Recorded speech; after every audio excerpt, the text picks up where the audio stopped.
Mas sobre representação de dados. Nós sabemos que quando a gente pensa em computação ou usar o computador para resolver problemas, é inevitável que a gente precise representar diferentes tipos de dados, né? Diferentes tipos de dados para serem processados, né? Os tipos mais comuns ou que a gente precisa lidar com mais frequência são dados numéricos e dados alfanuméricos. Quando a gente se refere a dados numéricos, inclui tanto números inteiros, mas também números reais, ou números de ponto flutuante, né? Números fracionados, né? Então, nós já tangenciamos, nós já vimos, inclusive, né, como converter o número da base decimal para a base binária e etc. Né? Inclusive números reais, números de ponto flutuante. Então, a representação numérica em um computador nós já sabemos, né, digamos assim, em linhas gerais, como realizar. A representação é qual base numérica que o computador usa? Base binária, né? Então, se a gente representa um número na base binária, de certa forma, já é uma maneira de representar, né, da forma que o computador entende. Porém, quando a gente fala em números reais, em números de ponto flutuante, nós veremos que a representação do número real clássico, binário, ela pode não ser a melhor maneira de representar o número, né? Nós vimos que quando convertemos da base 10 para a base 2, um número de ponto flutuante, tem um porém. Quem lembra o problema dessa conversão?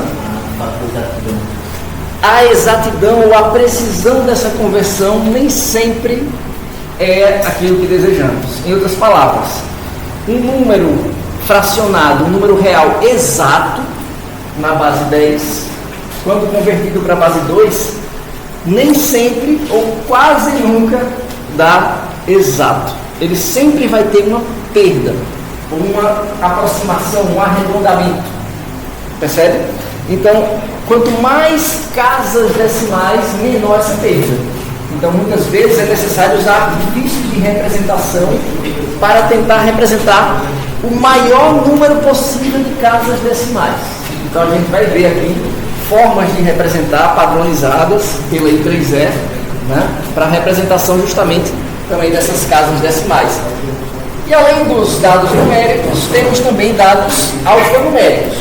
Então, tanto caracteres do alfabeto ou pontuação mais básica, como também alguns caracteres estendidos, como, por exemplo, emojis, caracteres de outros idiomas, ou outros alfabetos, cirílico, árabe, sei lá, né?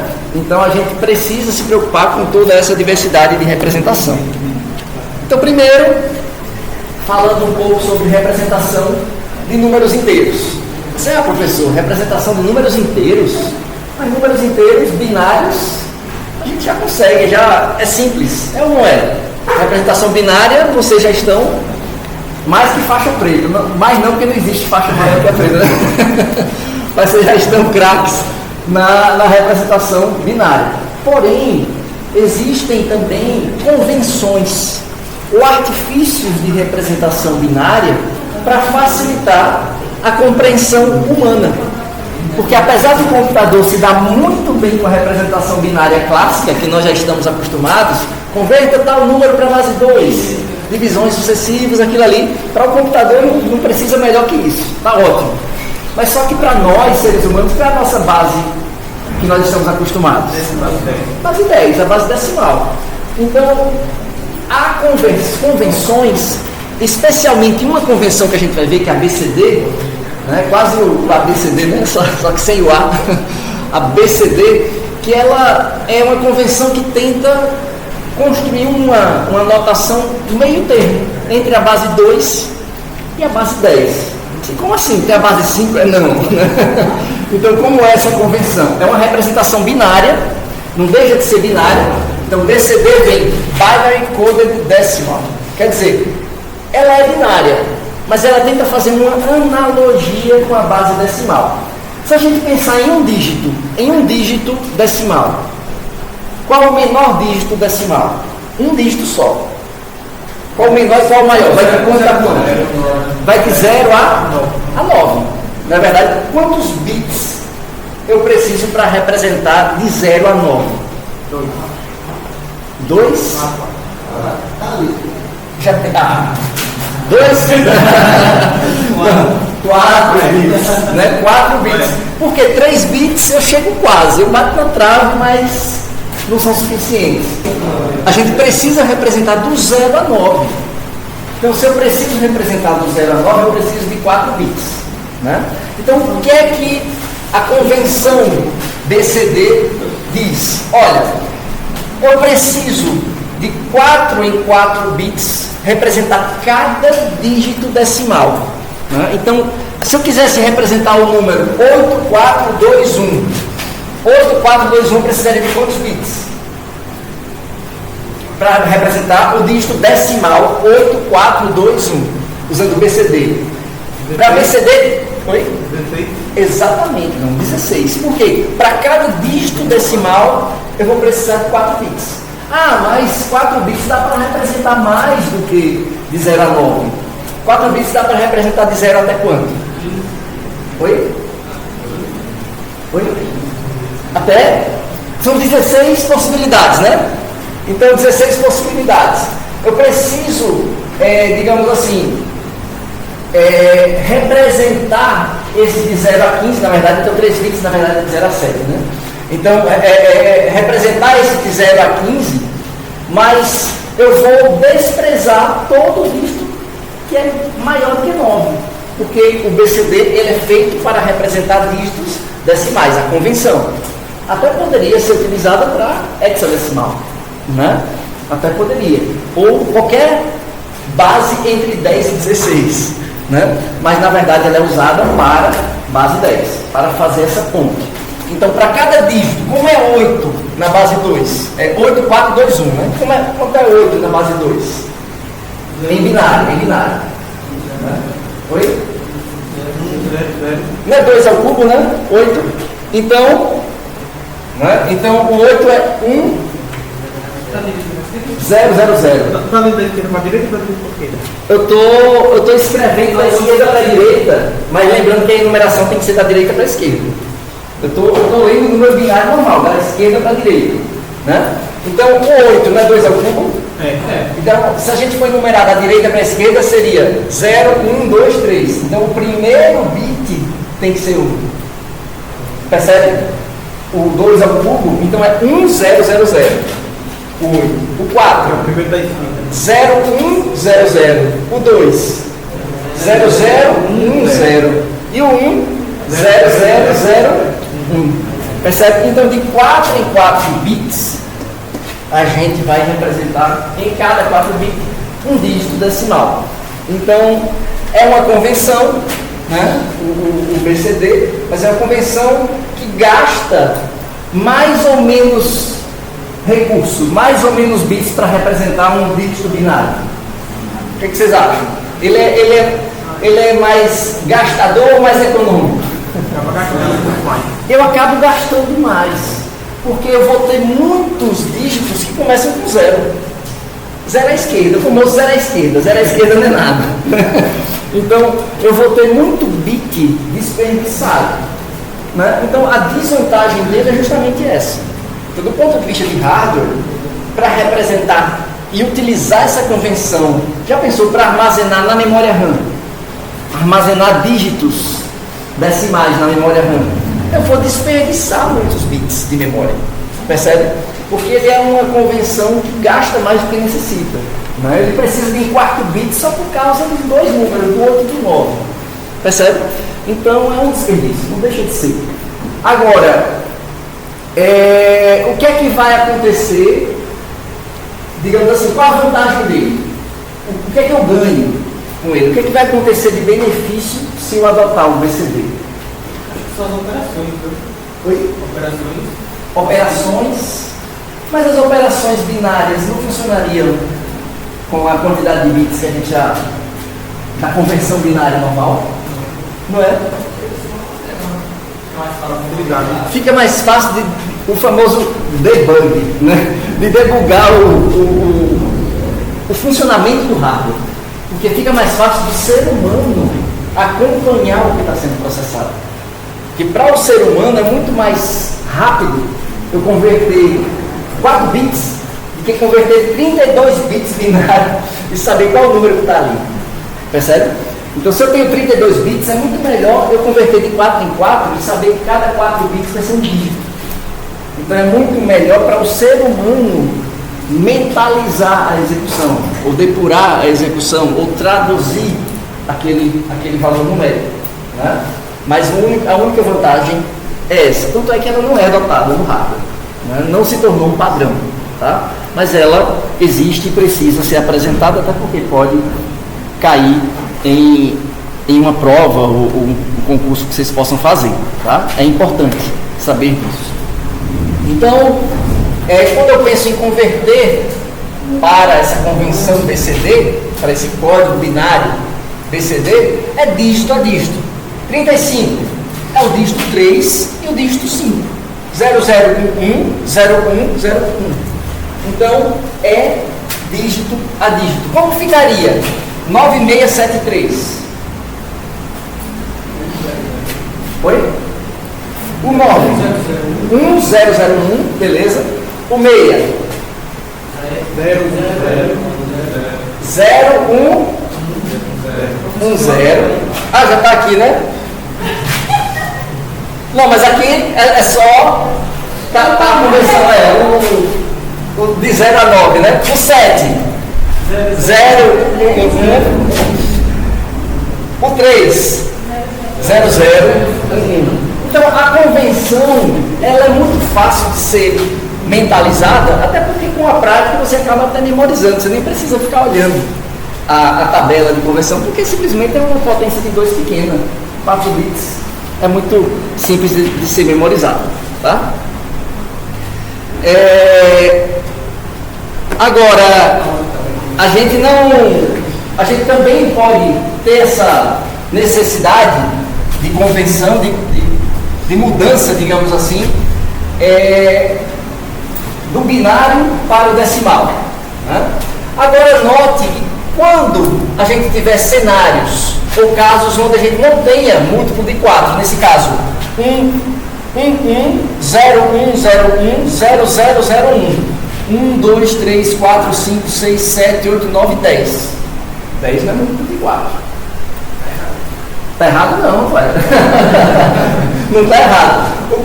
Se não é múltiplo de 4, o que é que está faltando? Quais bits?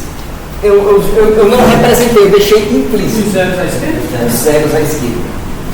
Tá? Então, sempre que não tiver múltiplo de 4 na conversão, a gente transforma em múltiplo de 4, acrescentando quantos zeros forem necessários à esquerda. Né? Porque 0 à direita a gente vai mudar a potência de 2, vai mudar totalmente o número. Mas 0 à esquerda não interfere em nada. Beleza? Então, só tendo esse cuidado. Beleza? Então, se eu precisar converter um número binário para decimal, qual seria o algoritmo? Quais seriam os passos? Como fazer essa conversão de um número binário qualquer? Está aqui um monte de 1 e 0. Como é que eu converto isso para decimal? Eu preciso agrupar em grupos de 4. Agrupar em grupos de 4. Agora eu agrupo da esquerda para a direita ou da direita para a esquerda? Opa, da direita para a esquerda. Porque se não for múltiplo de 4, o que sobrar é como se tivesse 0 à esquerda. Percebe? Então, da direita para a esquerda, então, 0, 0, 0, 0. Não precisa nem fazer conta isso aí, né? Vai dar 0. Agora, 0, 1, 1, 1, 7. 0, 1, 0, 0, 4. Agora eu me perdi aqui. É o 1, 0, 0, 1. 1, 0, 0, 1. Não. Né? Então, é dessa maneira que a gente faz a conversão. Tá? Cadê o...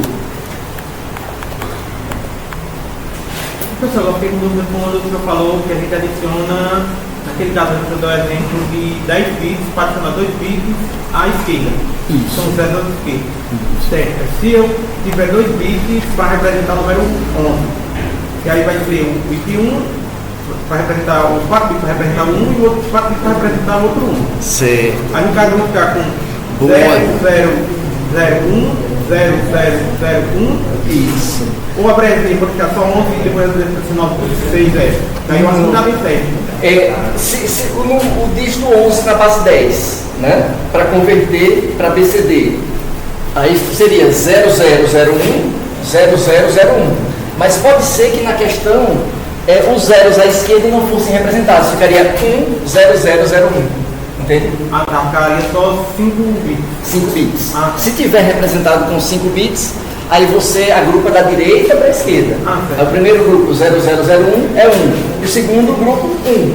É como se tivesse 0 à esquerda, 0001. Eu sempre posso descartar os bits que estão à esquerda, e nesse caso aí sempre... Se forem 0, né?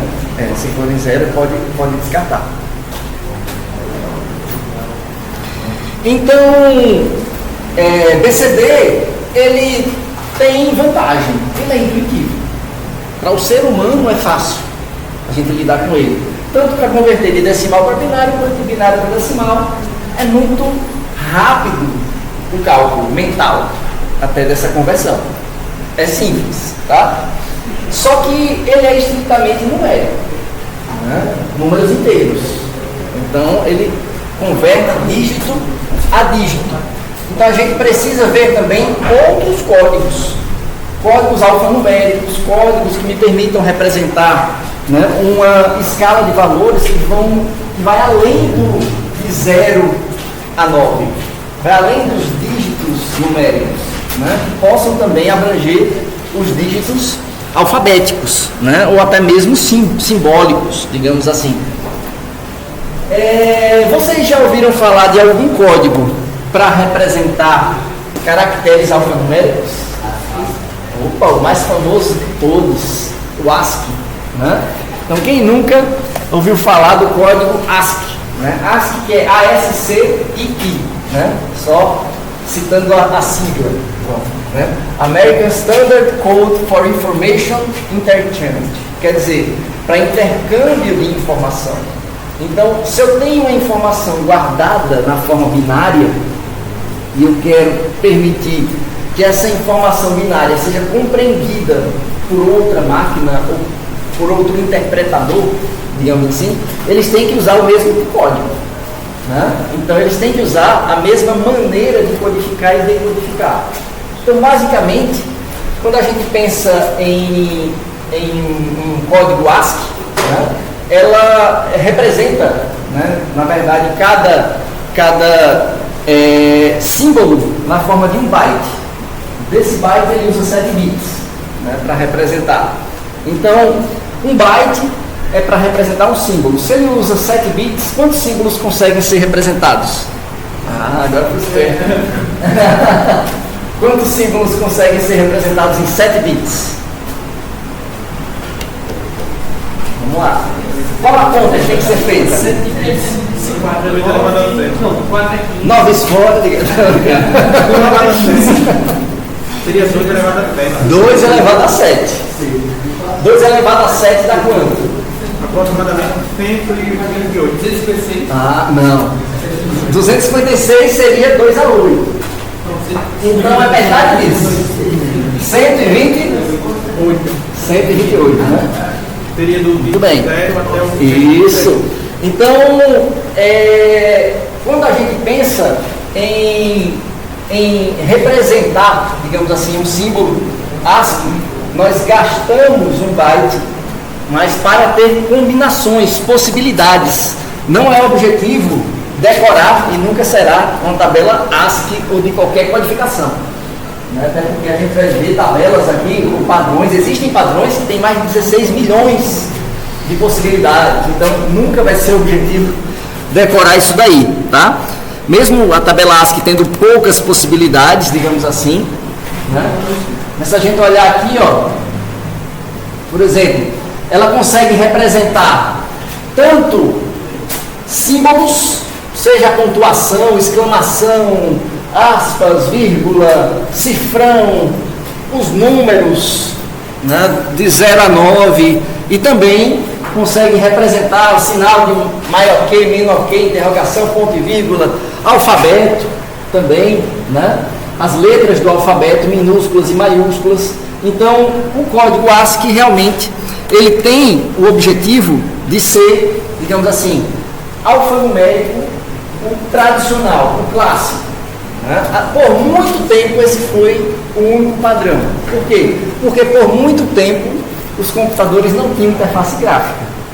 Né? Por muito tempo os computadores sempre foram, digamos assim, operados por meio de um terminal. Né? Um terminal, um prompt de comando, onde a gente digita letras e números e tecla Enter. Né? Então, o nosso universo simbólico era textual. Né? Então, o código ASCII ainda é padrão hoje, de fato, para a representação textual. Né? Então, num terminal, provavelmente vai usar código ASCII. Agora, e se eu quiser representar mais símbolos? Além do alfanumérico que a gente tem acesso diretamente no teclado, que são símbolos, pontuação, letras, números.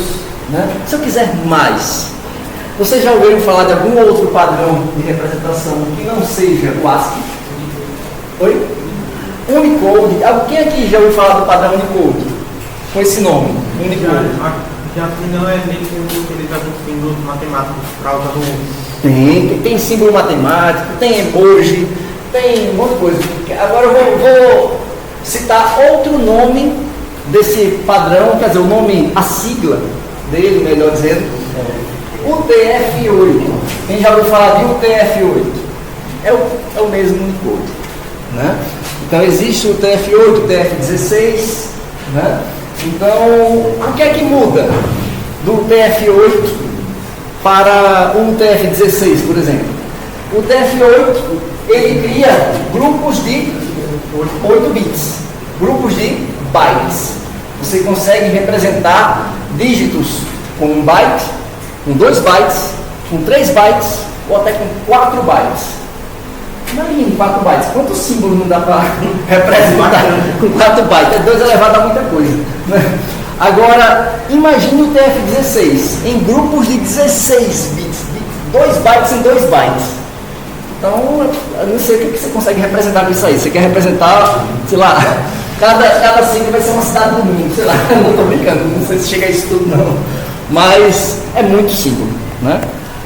Então, o UTF-8, né, que é UTF de Unicode Transformation Format, né? Então ele tem grupos de 1 a 4 bytes e 8 a 32 bits.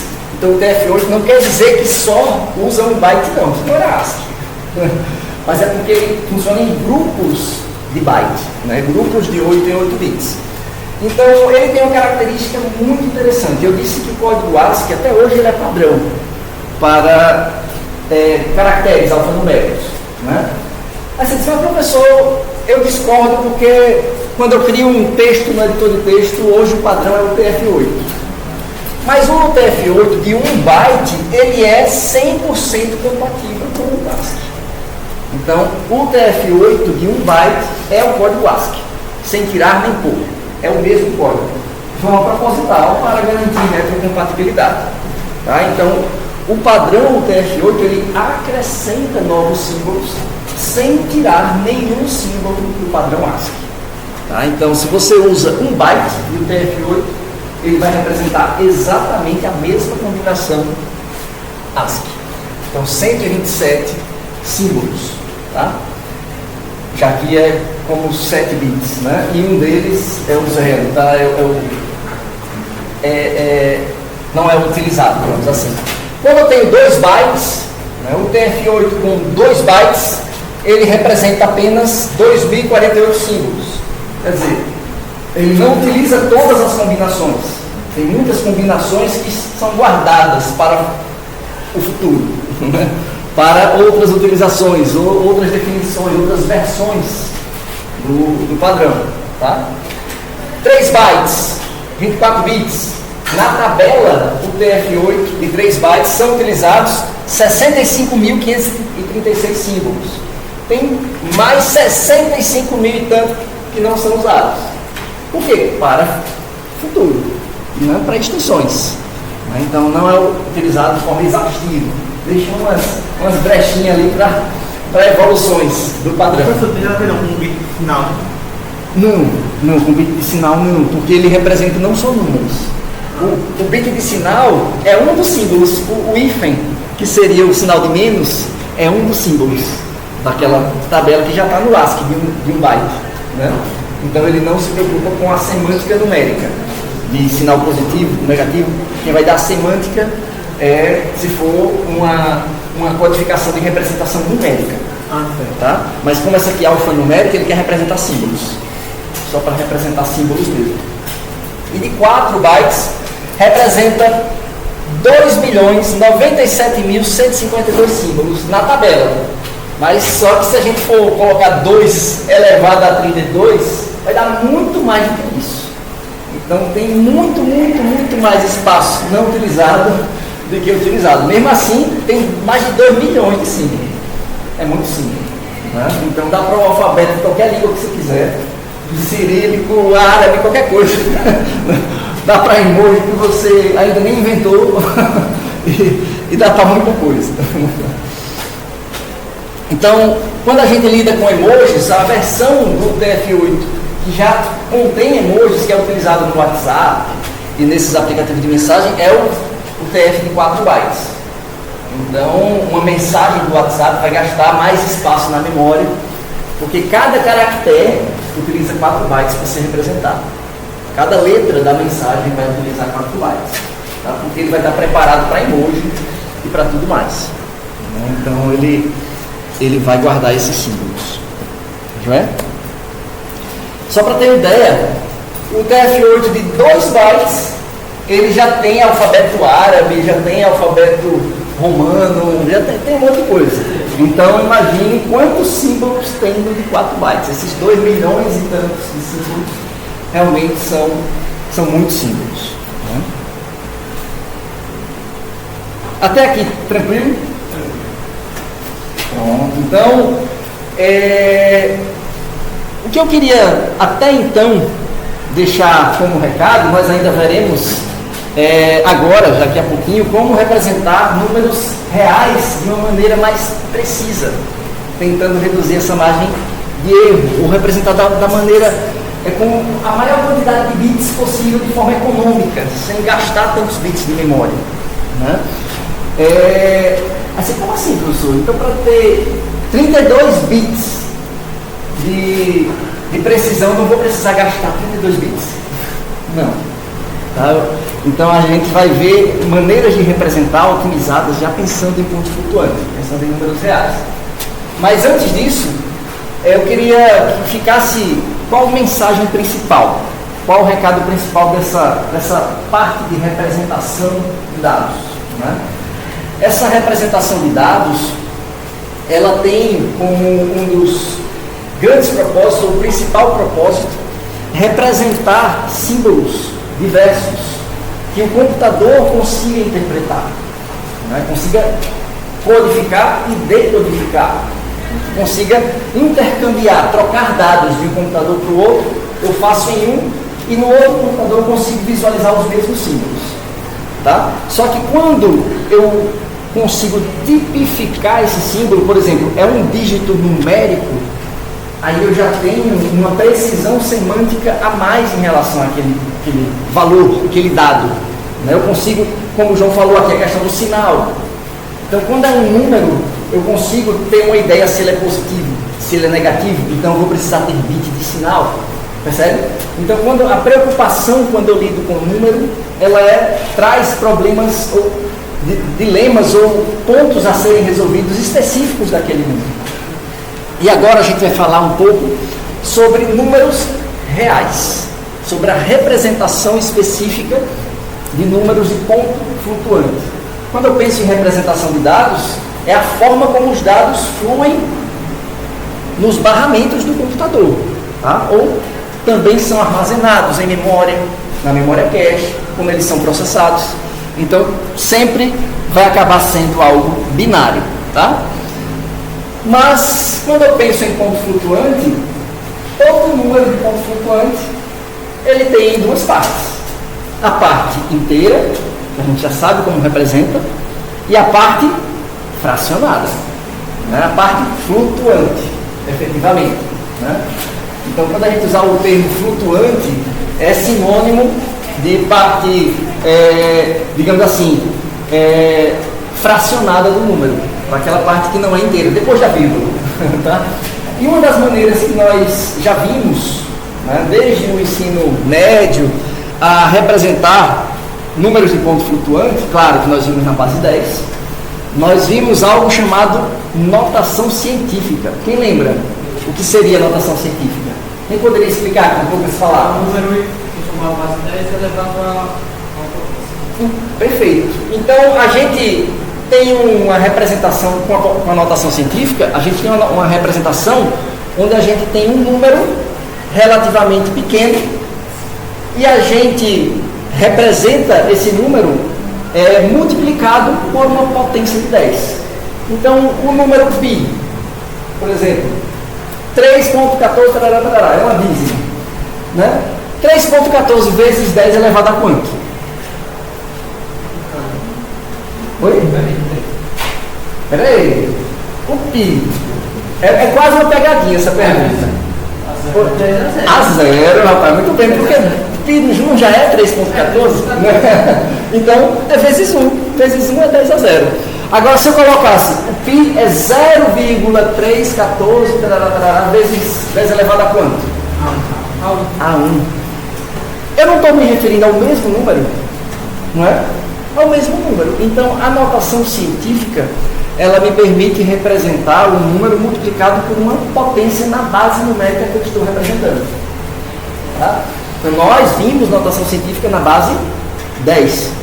Eu não poderia representar uma notação científica em qualquer outra base. Por exemplo, na base 2. O que é que caracteriza a potência quando a gente está na base 10? Vamos primeiro começar na base 10, que é a base que a gente está acostumado. Por exemplo, nós usamos o exemplo do π. Tá? Eu vou representar aqui 3,1416 vezes 10 elevado a 0. 0,31416 vezes 10 elevado a 1, foi o que vocês me disseram. E se eu representasse assim agora? 0,00031416. 0,000,31416 vai ser vezes 10 elevado a quanto? 4. Eu preciso saber quantas vezes eu preciso deslocar a casa decimal, mas 1, 2, 3, 4. Então, vezes 10 a 4. Tá? Isso acontece também em qualquer direção da vírgula. E se, por exemplo, eu dissesse, olha, 3, 1, 4, 16,0 vezes 10 elevado a quanto? 1, 2, 3, 4, deslocando para a esquerda. Então, vezes 10 elevado a menos 4. Beleza? Então, quando eu desloco a vírgula, seja para a direita ou para a esquerda, a gente vai ter um impacto no expoente da minha notação científica.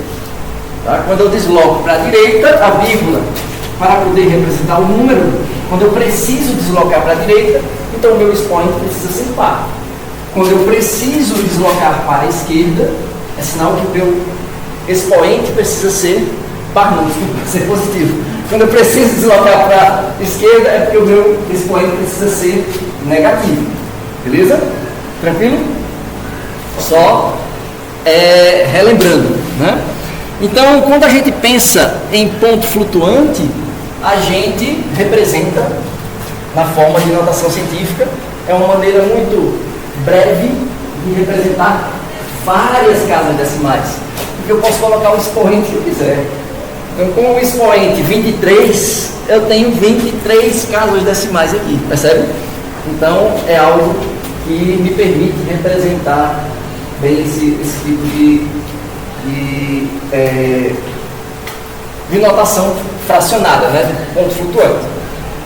Agora, eu posso representar tanto números com uma sequência enorme de zeros, como a gente colocou aqui, 0,000031416, ou 0,00000031416, quer dizer, eu tenho infinitas maneiras de representar o mesmo número.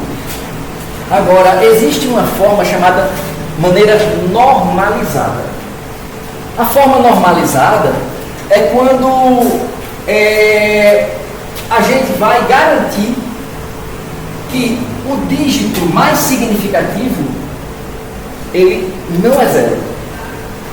De uma representação, vou colocar uma máscara aqui de representação, x para o inteiro, vírgula, y, z, melhor letras sequenciais do alfabeto, vamos lá, a, vírgula, b, c, d. Qual é o dígito mais significativo daí? O A. Quando eu digo mais significativo, quer dizer qual é a maior ordem de grandeza?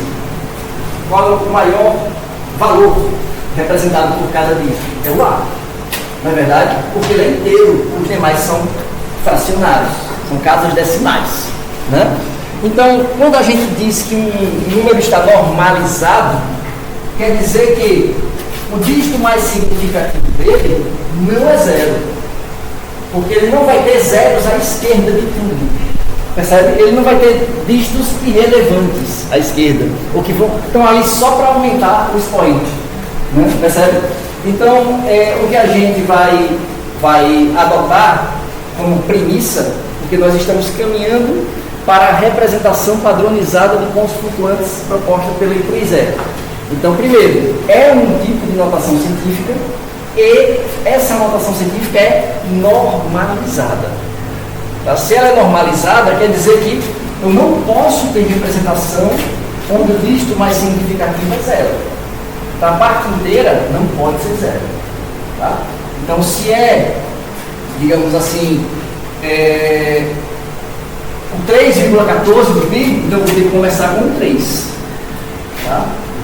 O A vai ser 3. Então, vai ser, depois da vírgula, 14, 16 vezes 10 elevado a zero. Beleza? Então, essa vai ser a notação científica normalizada que nós utilizaremos. Só para ver se a gente entendeu bem. Como ficaria a representação do seguinte número? 0,00275 nessa notação normalizada, científica normalizada, onde eu tenho um dígito inteiro, um único dígito inteiro, e ela é 0,00275. Peguei esse cabelo na praia direito. Isso. Tem 3 casos. 3 casos. Então vai ficar 2,75 vezes 10 elevado a menos 3. elevado a terceira. Melhor, desculpa, elevado a menos 3. Vezes 10 elevado a menos 3. Vezes 10 elevado a menos 3. Por quê? Porque eu precisei deslocar 3 casas à direita. Então, para decifrar isso daí, para representar o número na forma original, eu tenho que deslocar para a esquerda. Então no caso, no exemplo anterior, seria 3, 1,4, aí para ficar na forma que certinho seria 3, 1, no caso seria multiplicar por menos 1. Se eu colocar 2 dígitos inteiros, 3, 1, mas é porque nessa notação normalizada a gente está adotando que só tem um dígito inteiro. Um dígito, então só o 3 é que vai ficar antes da vírgula. 3,1416 vezes 10 elevado a zero, nesse caso, que é o próprio número π, né? Mas na representação 0,00275 é 2,75 vezes 10 a menos 3, porque para voltar ao número original deslocaria 3 casas para a esquerda. Ok. Mas se o vídeo vai ser Se o dígito mais significativo for o quê? Não pode ser zero. Pode não. Aí são as exceções da representação. Foi boa pergunta. Uma boa pergunta. Quer dizer, como é que eu represento o número zero?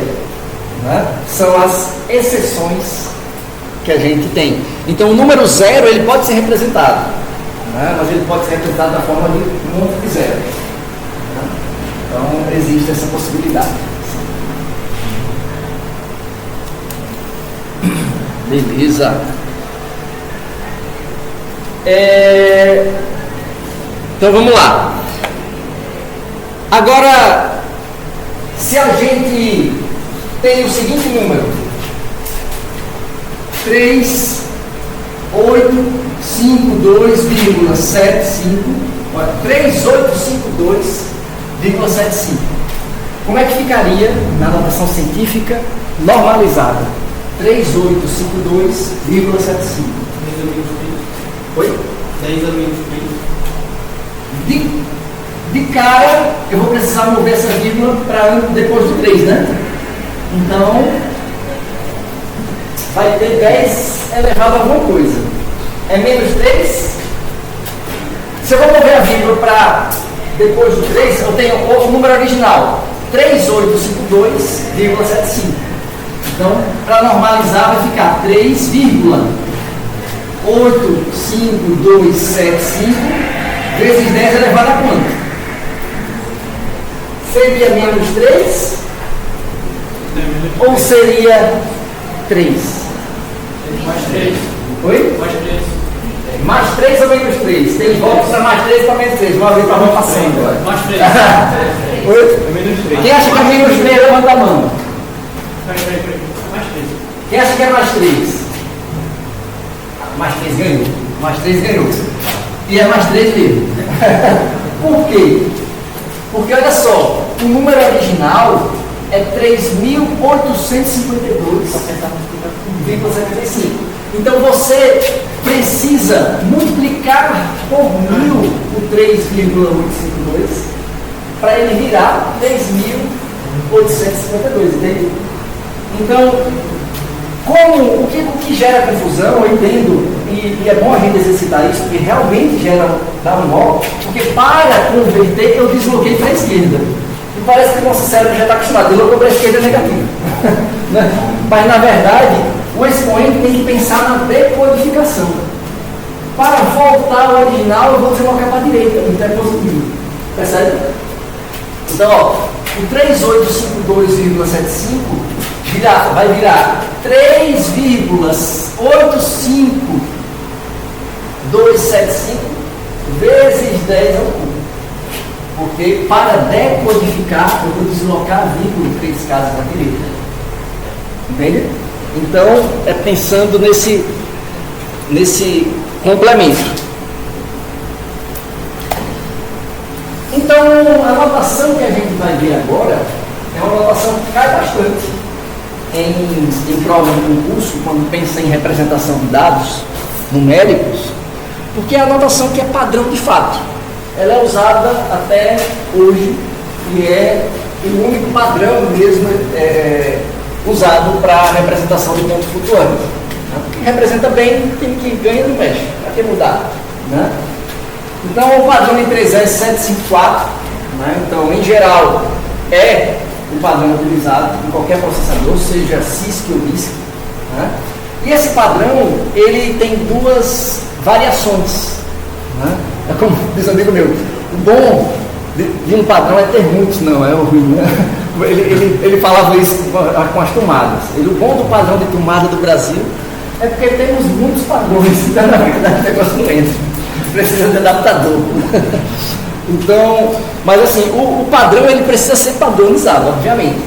Mas a gente tem duas versões desse padrão de 3E. Por quê?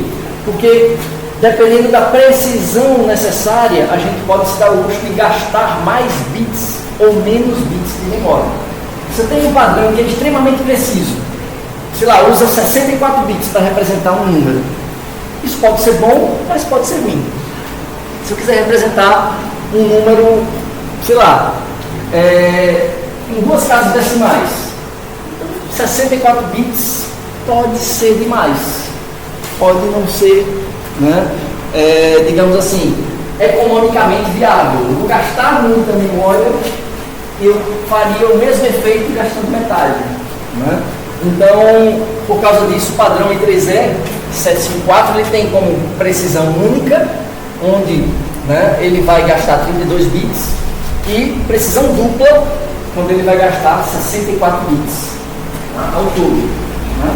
Então a gente vai ver já já como esses 32 bits e esses 64 bits são usados, né? Tem que representar. O que é que a gente tem que representar com esses bits todos? Primeiro, tem que representar se o sinal é positivo ou negativo. É uma representação numérica. Então ele tem que representar números positivos e negativos. E ele tem que representar o valor fracionado, né, o número inteiro e o valor fracionado em notação científica. Só que qual é mesmo a base numérica usada nos computadores? Base binária, base 2. Então essa notação científica está na base 2. Beleza? É uma notação científica binária.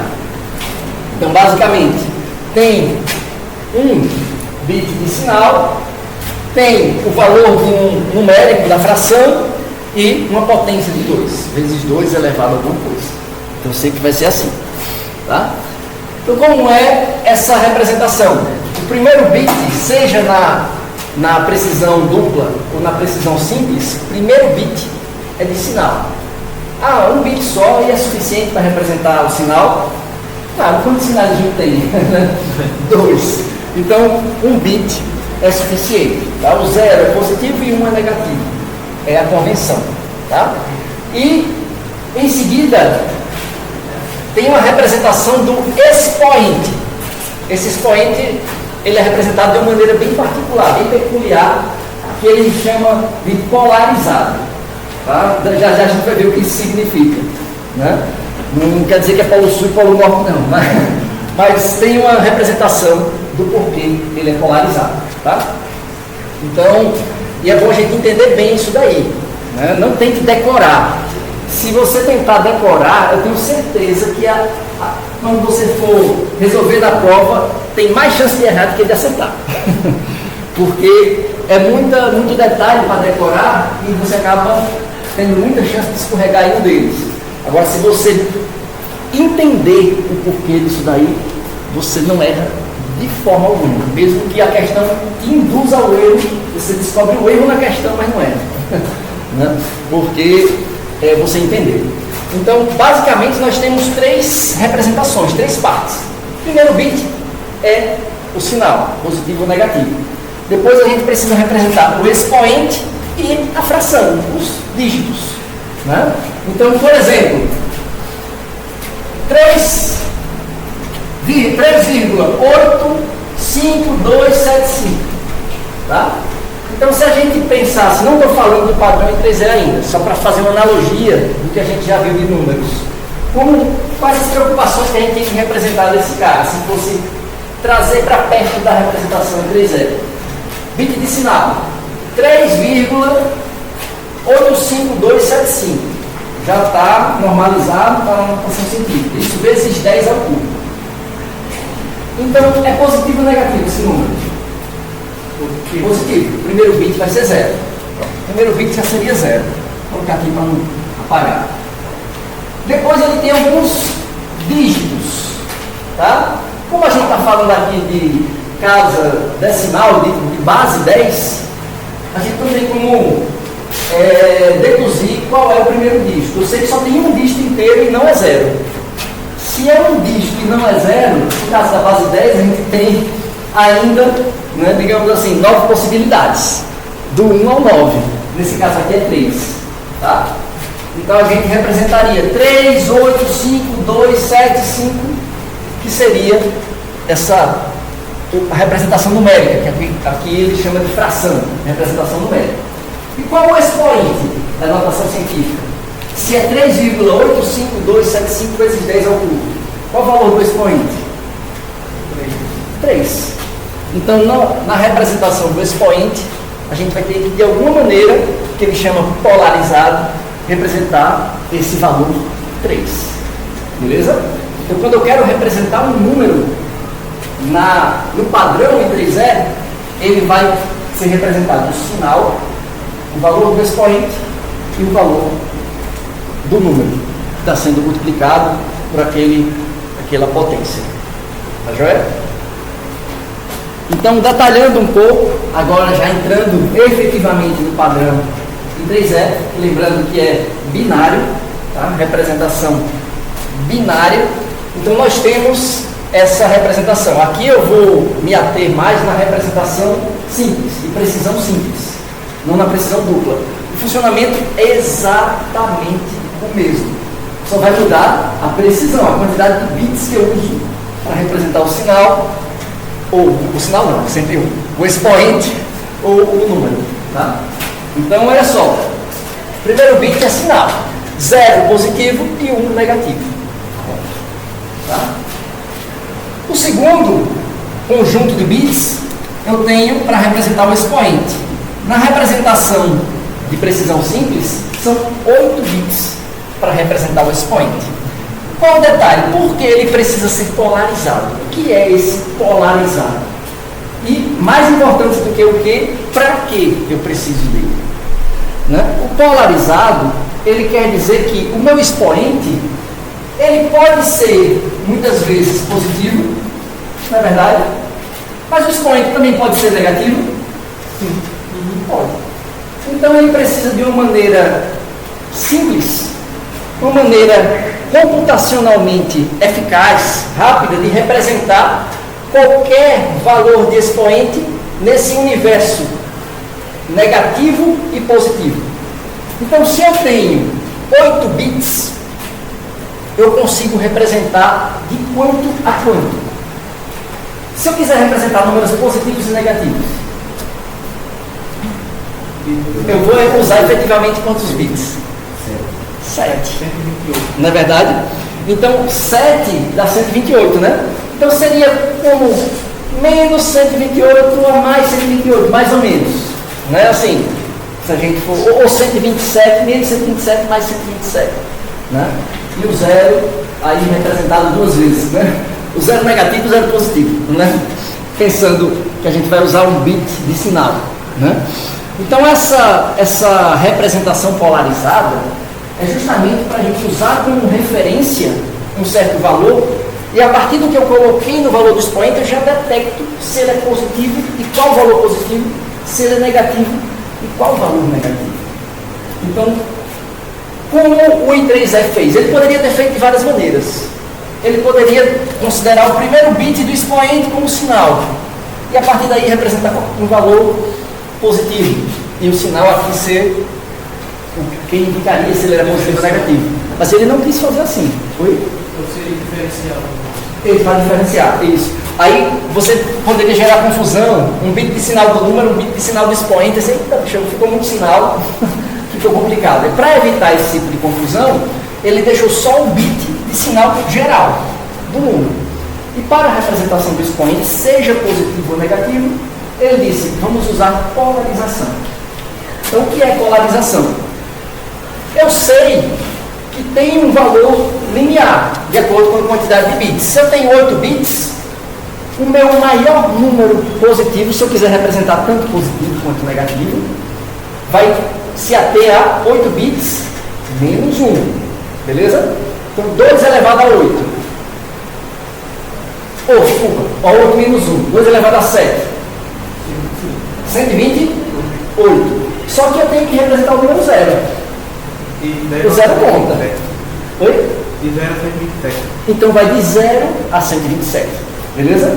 Então por isso que a fórmula para calcular o valor da polarização é 2 elevado ao número de bits menos 1.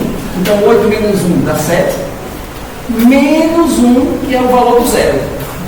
Beleza? É a combinação que vai representar o zero. Então 2 elevado a 7 menos 1. Então vai ficar 127. Beleza? Então esse é o valor da polarização. Então a gente vai representar do menos 127 ao mais 127. Então na representação simples, olha só, na representação de precisão simples, que eu gasto só 32 bits, eu posso representar uma potência de 2 elevado a menos 127 a 2 elevado a 127. Então note que é uma potência de 2, né? É uma variação grande de representação de ponto flutuante, né? Então se a minha linguagem de programação representa dessa maneira, eu já tenho como estimar qual é o menor valor possível e o maior valor possível que ela consegue representar em um tipo de dado de ponto flutuante real, por exemplo, um float. Tá? As linguagens de programação, elas adotam esse padrão de representação. Não sei se vocês já viram, por exemplo, linguagens como Java. Tem o float e tem o double. Vocês já perceberam? Né? Aí você, para que representar float? É melhor colocar double, porque double o número é maior. Ele é maior, mas vai custar mais memória, porque ele vai ser representado como a notação em 3 com precisão dupla. Daí o nome double. Agora a gente já faz sentido por que adotar o nome double, né? Ele vai gastar 64 bits para representar cada variável, né? Cada valor de ponto flutuante. Então, 64 bits. 64 bits. Né? Então, 8 bytes para representar um número. É muita coisa, né? Mas dá para representar números grandes. Tem essa vantagem. Então, como é que eu calculo a minha representação, digamos assim? Então, a gente precisa somar o valor do expoente com o valor da constante da polarização.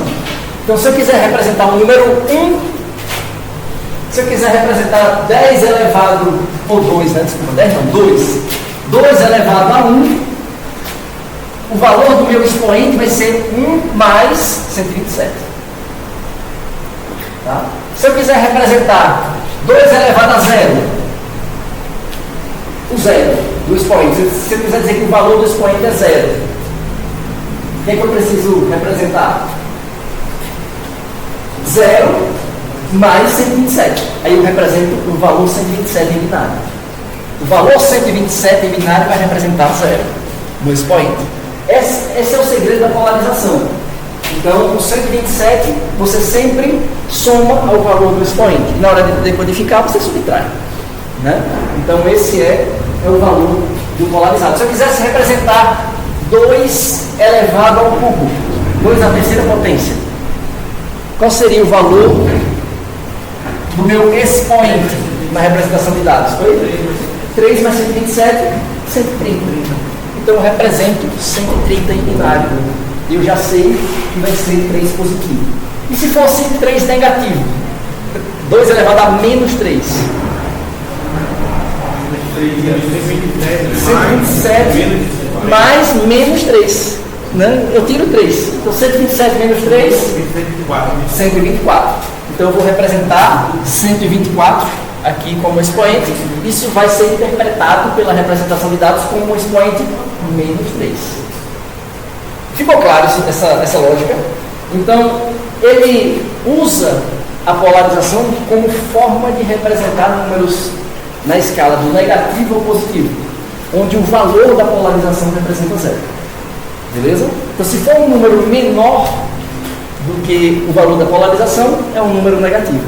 Se for maior do que o valor da polarização, é um número positivo. Se for igual, é 0. Beleza? É como se ele colocasse a régua e dissesse, ó, aqui o meio vai ser o 0. A esquerda é negativa, a direita é positiva. Pronto. E esse valor do meio é o valor da polarização. É 2 elevado à quantidade de bits menos 1, menos tudo menos 1. Né? É o valor para representar o dígito 0. Então vamos lá. Se a gente quiser representar esse número aqui, ó, eu vou citar, deixa eu ver quantos bits tem, viu? 1, 2, 3, 4, 5, 6, 7, 8, 9, 10, 11, 12, 13 bits ao todo. Tá? É um número inteiro. Note que não tem parte fracionada. É um número inteiro exato. Esse professor, mas essa notação não é para representar ponto flutuante. Mas um número inteiro não pode ser considerado um número real? Ou não? Pode, só que é vírgula zero. Mas ele é um número real. O contrário não é sempre verdade. Mas todo número inteiro também é real. Tá?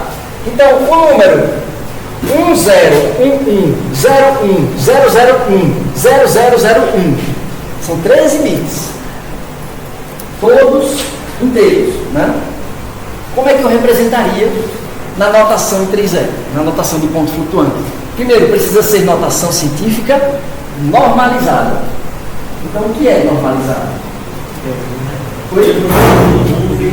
Isso, então é 1,00. Então, eu preciso deslocar a minha vírgula. Esse número que é vírgula zero, percebe?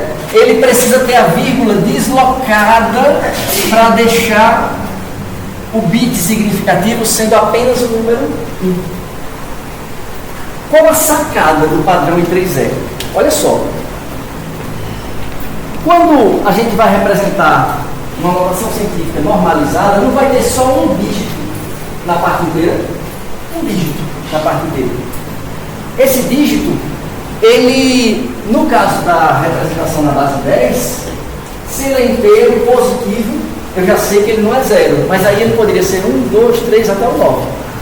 E no caso da base binária, se eu sei que ele é um inteiro positivo, eu tenho dúvida de qual é o valor dele? Ele é 1. Porque eu sei que ele é inteiro maior que zero. O inteiro maior que zero, na base binária, só tem 1. Com um dígito, só tem o número 1. Não tem outra opção. Não é verdade? Vai ser sempre 1, alguma coisa. Olha o que foi que a I3E fez. Moço, represente, né, de forma normalizada na notação científica. Então vai ser sempre 1, alguma coisa. Então esse 1, nem represente, porque ele vai ser deduzido. Você deduz que vai ser sempre 1, alguma coisa. Só represente o que tiver depois da vírgula. Só guarde na memória o que tiver depois da vírgula. E o 1, a gente acrescenta na hora de decodificar. Percebe essa casa? Você multiplica por 2 o valor do número, porque você economiza um bit. E um bit é mais um lá no expoente, né? Para a potência de 2, percebe?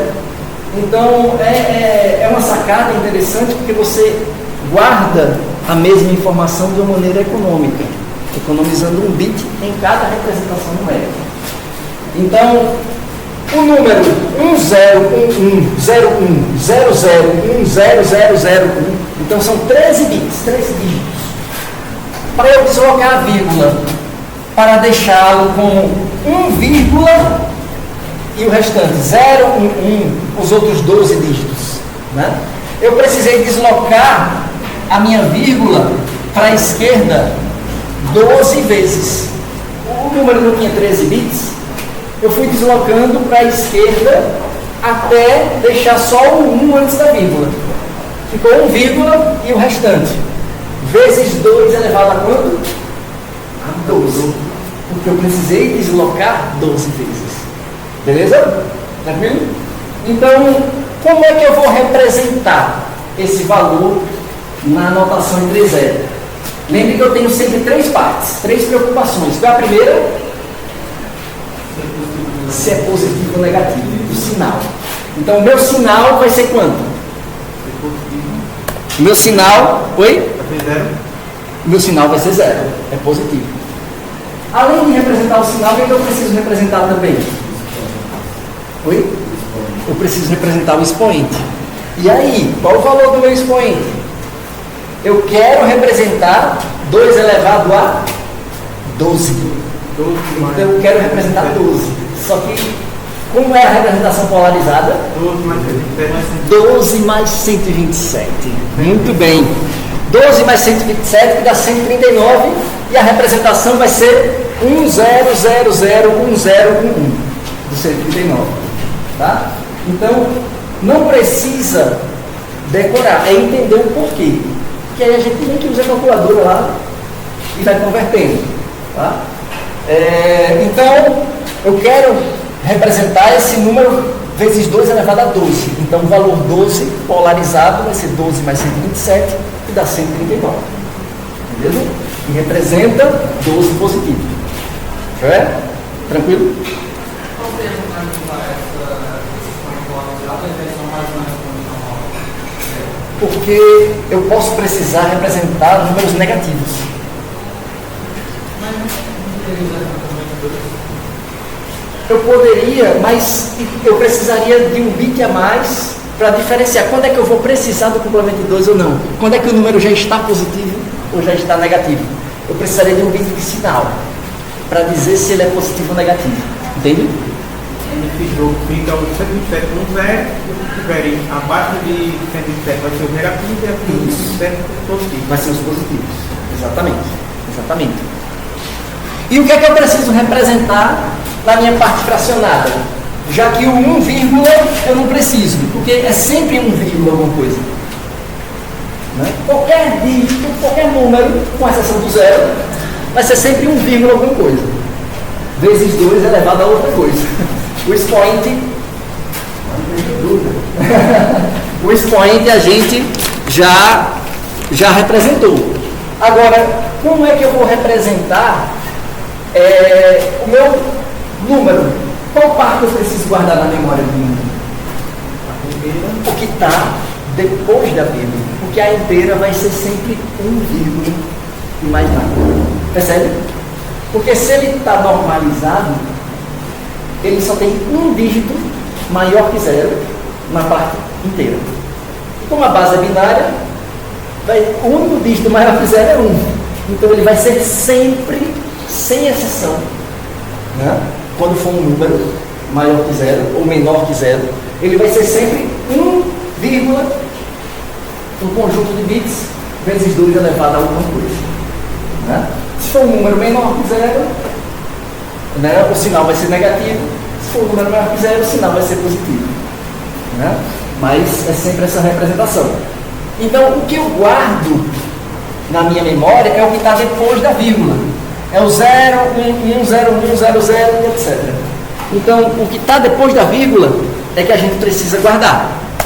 E a representação completa vai ficar sinal 0, expoente, o 139, que equivale ao número 12 positivo, 1, 0, 0, 0, 1, 0, 1, 1, e a parte fracionada do número, quer dizer, o que vem depois da vírgula. E aí vai ser 0, 1, 1, 0, 1, 0, 0, 1, 0, 0, 0, 1. Quer dizer, o que vem depois da vírgula. Beleza? Tranquilo? Lembrando que o que vem depois da vírgula, depois que você já normalizou. Depois que antes da vírgula só tem 1, né? Pronto. Vamos ver se a gente aprendeu. Como representar o número 12, na base 10 esse número, 12,3125 na base 10. Como representar ele na notação em 3 zero? Primeiro passo é converter para binário, porque a notação em 3 zero é para representar dígitos binários. Esse caso vai precisar de 20 bits. Oi? Vamos precisar de 20 bits. Só que a conversão para binário eu já entrego para vocês, porque converter para binário já foi assunto de outra prova. Então, né? Então, 12,3125 em binário, o 12 fica 1100. É 21 bits. Oi? 21 bits. Nesse caso aqui, bastou a gente representar 8 bits, porque de forma proposital, 1,3125 dá exato, quando converte para binário. Ele foi escolhido aí de propósito. Na verdade, eu fiz o caminho inverso. Eu gerei o binário para depois converter para decimal, para poder dar um número exato. Né? Então, 12,3125 é o número decimal. A parte inteira, com sequência de divisões por 2, fica 100. Fato. A parte fracionada é aquela que a gente vai multiplicando por 2. 0,3125 vezes 2. Aí dá 0. Vezes 2. Aí dá 1, alguma coisa. 1. Entende? Então a gente vai, quando converter, vai ficar exatamente 1100,0101. Então esse é o nosso número, 1100,0101. Como representar na notação em 3 zeros? Oi? Primeiro passo, normalizar. Como fica esse número normalizado? 1100,0101. 1 vírgula, o restante, 100,0101. Vezes 2 a terceira. Muito bem, a gente precisou deslocar 3 casas para a esquerda. Então, na hora de converter, de decifrar, a gente precisa deslocar para a direita. Então, vezes 2 a terceira. Muito bem. Então, na notação normalizada vai ficar 1,100,0101 vezes 2 a terceira. Beleza? Quais são as 3 partes que eu preciso representar na notação em 3 zeros? Sinal, expoente e a parte fracionada. Qual o sinal? Zero. Muito bem. Sinal é 0, né? Agora, a parte fracionada. Vamos responder nessa ordem que vai ficar mais fácil da gente responder. Porque o expoente a gente tem que fazer um cálculo aí, né? Então, a parte fracionada é o que vem depois da vírgula. Então, se tem 1,100,0101, a parte fracionada é 100,0101. Beleza. O 1 vírgula fica subentendido e ele não precisa ser representado. Agora, e o meu expoente? 3 mais 127. Então, 130 é o valor do nosso expoente. Vai ficar 100,000,010. É o nosso valor 130. Expoente. Muito bem. Então, a nossa representação ficou sinal 0, expoente 100,000,010 e a parte fracionada 100,001,01 e o resto tudo 0. Né? Por que eu precisei complementar o resto com tudo 0? Porque a representação total tem 32 bits. É um bit de sinal, 8 bits de expoente e o restante dos bits da representação da parte fracionada. Beleza? Os bits ficaram à esquerda ou à direita? Os bits 0, à direita. Por quê? Porque são as casas decimais. Lembra que para poder a gente converter a casa decimal, o 0,0101, a gente colocava a potência negativa da esquerda para a direita. Menos 1, menos 2, menos 3, menos 4. Então, na casa decimal, o bit não significativo é o 0 à direita e não o 0 à esquerda. Porque o 0 à esquerda vai mudar o sinal do bit 1, do bit significativo, percebe?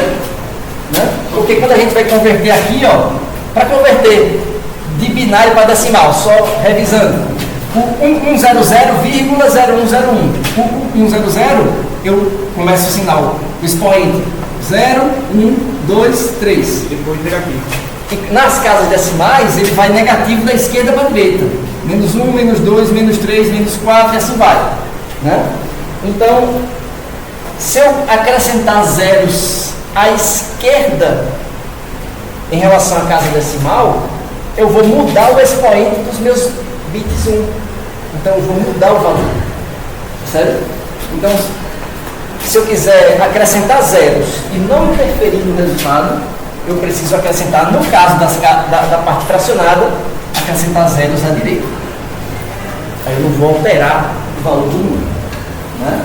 Na parte fracionada. No caso da parte inteira, onde eu não interfiro, é 0 à esquerda. Né? Então, só para a gente entender essa lógica. Né? Então, na representação I3E, a gente acrescentou os bits que foram necessários para completar os 32 bits, né? Acrescentando os zeros à direita, porque é parte fracionada. E como é que eu faço a decodificação, para a gente encerrar a nossa aula? A decodificação disso daí, quer dizer, é o mesmo número, a gente já sabe a resposta, tá? O que quer dizer, não sei se todo mundo lembra, mas Mas é o mesmo número, eu só repeti. 12,3. A sua memória é diferenciada. Então, acabou refrescando a nossa, nem eu lembrava aqui do número. Então, aqui nós temos a representação em 3 zero. Como é que eu decifro para voltar para identificar o número? Então, primeiro, o sinal. Esse número é positivo ou negativo? Positivo. É positivo. Tá? Então, esse número é positivo porque o sinal é 0. Agora, eu tenho o meu expoente e a parte fracionada. Então, a minha parte fracionada, ela é... Eu não vou ler os zeros à direita, senão vai ser 0, 0, 0, 0, né? Então, a parte fracionada é 1, 0, 0, 0, 1, 0, 1. 1, 0, 0, 0, 1, 0, 1. Essa é a minha parte fracionada. 1, 0, 0, 0, 1, 0, 1. Se ela é 1, 0, 0, 1, 0, 1, isso quer dizer que, em termos numéricos, numa representação binária, qual é o meu número? Isso aqui é o que está representado como parte fracionada. 1, 0, 0, 0, 1, 0, 1. 1, 0, 0, 0, 1, 0, 1. Então, implicitamente, qual é o número que está representado aqui nessa notação científica? Ah, pensei que vocês iam esquecer, rapaz. 1,1000101. Lembre que o 1, ele é implícito, porque ele sempre vai ser 1, vezes o quê? Vezes 2 elevado a quanto? Aí eu tenho que ver o valor do expoente. Aqui eu tenho 130. Vai ser o quê? 130 representa qual número? 3. 130 menos 127, 3. Vezes 2 elevado a terceira potência. Beleza? Tranquilo? Então, se eu quiser converter isso daí, 1,1000101 vezes 2 ao cubo, para onde eu desloco a minha casa decimal? Se eu quiser transformar minha potência de 2 em número 1 vezes 1, né? Então vai ficar 1, aí eu desloco 1, 2, 3. 1100,0101 vezes 1. Né? Então, 1100 é a parte inteira, a gente já sabe converter. Mas aí a gente já tem até o spoiler de qual número é, né? Mas 100 é fácil converter. Né? 8 mais 4. 12, 1 sobre 2 ao quadrado, quer dizer, 1 sobre 4, mais 1 sobre 16. E aí? Aí é melhor usar a calculadora, né? Então vamos lá.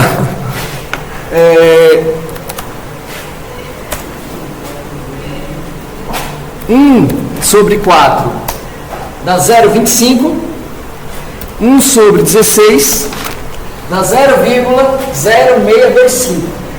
Então, mais 0,3125. Então, aqui vai ficar 12,3125. Esse aí é o nosso número, tá? Opa. Cadê a... Tô tentando mudar aqui, viu, João? Pra... A calculadora não está fechando. Deixa eu fechar aqui a calculadora que é melhor. Ela está ficando em cima.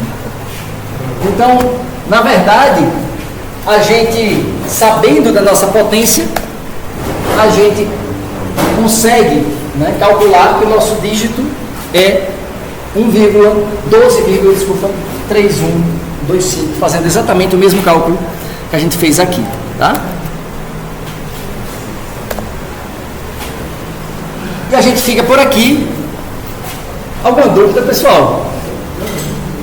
A gente, na próxima aula, a gente só vai fazer o fechamento, revisar isso daí, fazer o fechamento. Mas o assunto de representação de dados é esse.